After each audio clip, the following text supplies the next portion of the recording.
Mobile arenasında Esil Qətliam gecəsi başlayır.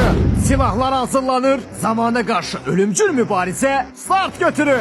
6. gün saatler 21:00'ı gösterdiği zaman Şeyh Shop'un teşkilatçılığı ile 3 ayrı hariteden ibaret olacak turnirimiz başladı demeydi. Ve artık geriye yol yoktu. Turnirimize koşulmak oldukça sadedir. Seyfemizi izle, komandanı topla ve qeydiyyatdan geçmeye tələs. Yerler oldukça məhduddur. Turnirin qaliblərini ise xüsusi mükafatlar gözləyir. Bizim turnirde məğlub olmaq belə kazanmaq demektir. Galip olan oyuncuya pul mükafatı ve şan şöhret. Məğlub olanlara ise daha güçlü geri dönüş şansı. Bura PUBG Mobile arenasıdır. Burada sadece güçlüler galip gelir.